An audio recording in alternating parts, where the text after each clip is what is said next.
What are your first impressions of the ELMS paddock and LMP2 field? I love how you pose it to me. The first impressions of the ELMS paddock have been very impressive, very professional. You know, we're here in beautiful Paul Ricard, and it's been very well organized, very well set up, especially given the current situation with Corona. So obviously it's got a different vibe to the people that normally know the series, but to us, everybody's been very cool with us, and we know it's one of the most competitive championships in the world, so we're under no illusions as to what it's going to be like on track, but so far only positive, I think. Yeah, nothing really to add. I think, I was racing here actually on the same weekend last year, so 2019 with the Formula Regional, and the races were incredible, cool and interesting. So I think it's going to be an amazing track for the races. You have many corners to overtake and to fight. So it's going to be interesting, and especially with the two test days coming up now. Really looking forward to it. I think we're all very excited to finally get going, start the racing season.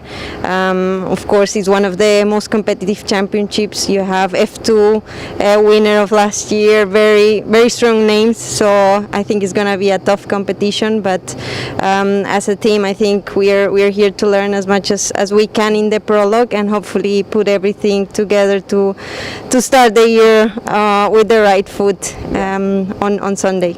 Okay. How much time have you had in the Oreca 07 before this week?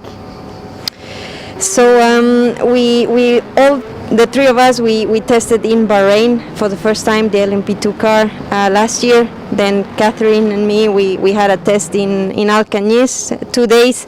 So Sofia has a little bit less track time. I think we'll make up for it in the prologue, but we're very excited to start the season. Catherine, you have raced in LMP2 back in 2016 in the US. How different is the Oreca 7 to the cars you've driven in the past?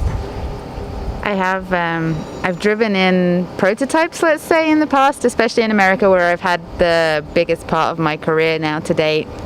But when I was driving in the prototypes, it was actually a Delta Wing. So I bet you can all imagine how very different that car was to drive. It actually drove very much like an Indy car, like an open wheel car. So similar to this, but we developed it over a period of, I think, 3 years to get to that standard. So it was a really neat learning experience. I learned a lot about engineering from it and what the car needs and setup and developing a car, and it was fun, but I don't know how much of it will translate to right now, and since then I've obviously been predominantly driving a GT car, which is very different.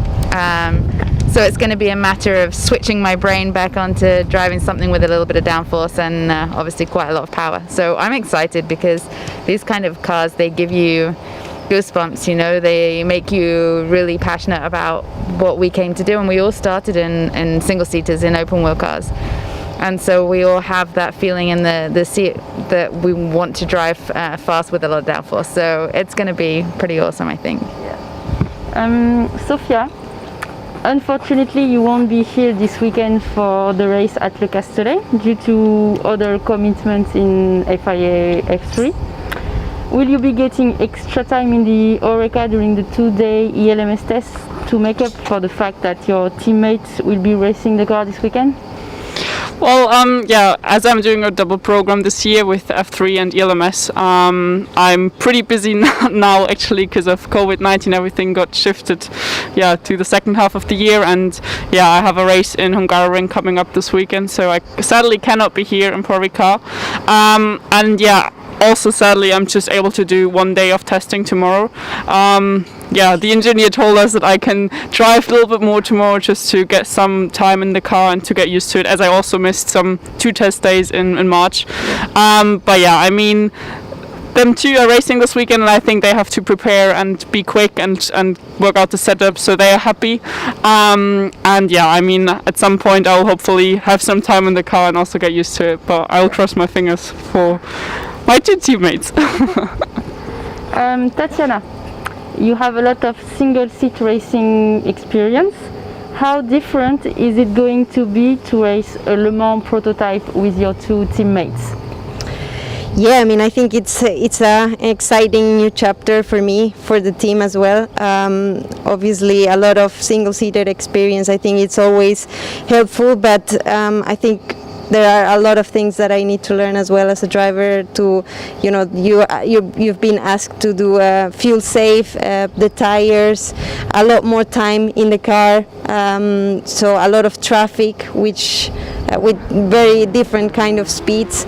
So I think hopefully all the experience that I bring from single seaters will help, but for sure it's a long learning curve, and it's good we have also Catherine, who has a lot of experience in this type of racing, Sophia doing F3 as well, very young as well, and so it's a good combination, and hopefully we can learn as much as we can before the big 24 hours of Le Mans later on the year.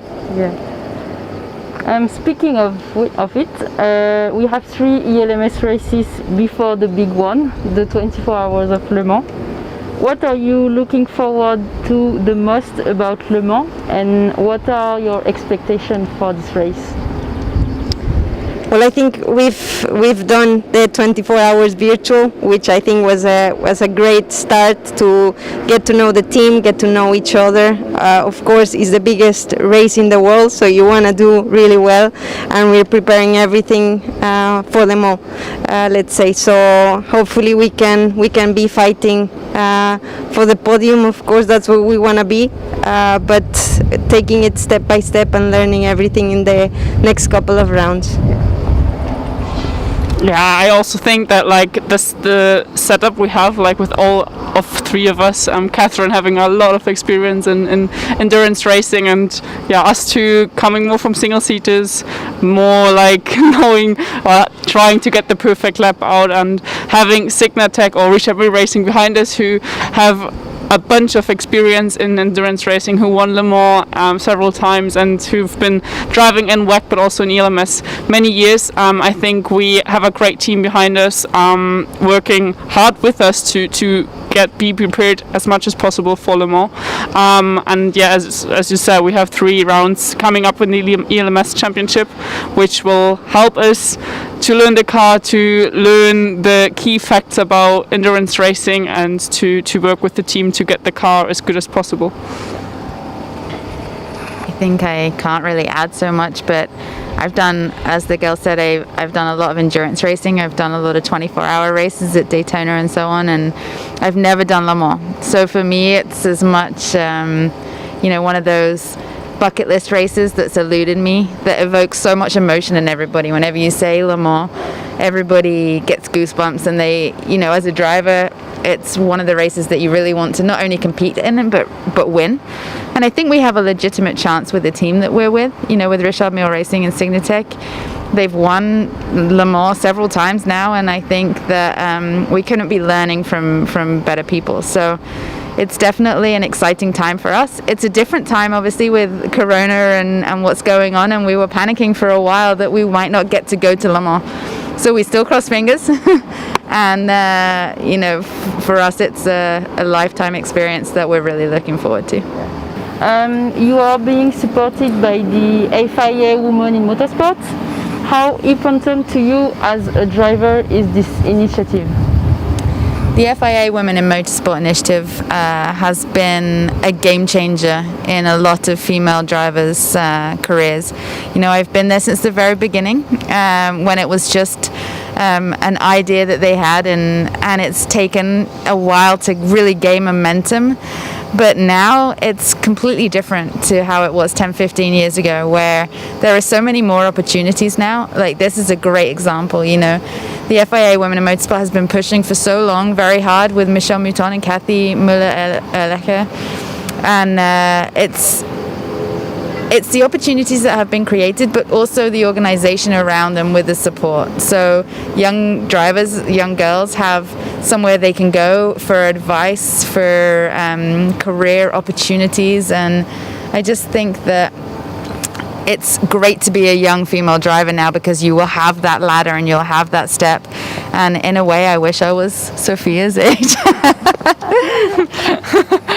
Yeah, well, I think there's not so much to add, but I mean, I think it's important that women in our sport get support, and that if you're 5-year-old or if you're 40-year-old, you just need support, because it's a men's world kind of, and to fight against them is not always that easy. So if you have someone like Michel Mouton, who's a kind of legend in our sport, and also Kati, who has done so many races in her life and really knows how to drive a car on the limit, and if you get the chance to get their support and to get their tips and their help to make you quicker, but also get opportunities like Catherine said, it's awesome, and I think they're trying their best to make it as easy as possible for women and to help as much as possible, and that's something I think every single girl in the motorsport is thankful for. Yeah, I'm proudly also a member of the FIA Women in Motorsport Commission for a few years now, and I think I've seen also the progress. When I arrived to Europe, there were still very few women in motorsport, and the last couple of years has changed a lot. So to have the opportunity to be with a great team with the FIA support and to showcase women and to show them that this is an option for them, I think that's exactly what we need, and to start supporting the young girls in karting. The different initiatives that they have created in the last couple of years is a step forward, and hopefully this will bring more women in the sport in the near future. And last question, what will be your goal this season in this highly competitive LMP2 field? Well, I think we are all very ambitious, and of course we want to win. We are here I think we've given a great opportunity with Richard Mille Racing Team, a great support and technical support from Signatech, so I think we're giving great tools, and we want to be fighting on top with the best out there. Yeah, not so much to add. I think, showing good races, proving that women can be as quick as men and that we can also beat them, and of course have fun, get better, learn from the mistakes we do, and just enjoy it with the team, and have fun this year. I think that's a very good point. Having fun, sometimes eludes you because you're so focused on the ultimate goal of winning that you forget to enjoy it, and you forget to take a step back and go, hey, look, we're in the south of France and we get to drive an awesome race car for an awesome sponsor, for an awesome team. And I think obviously we want to win. We're all driven to win. It's why we wake up every morning. We want to go racing. We want to win. But also we realize that it's not that easy. We're not just going to walk out there and just wipe the floor with everybody the first time out. So we're realistic that in order to do that, we need to be perfect. And in order to be perfect, you need to learn and practice. And, endurance racing, one small mistake can cost you everything. And it's a long race. And so we just need to get the experience and the knowledge that we don't make any mistakes, and we keep building on it and we keep improving. Because as long as you're improving, I think you're going in the right direction. So obviously the ultimate goal is to win, and to get there, we just need to keep doing everything as perfect as we can.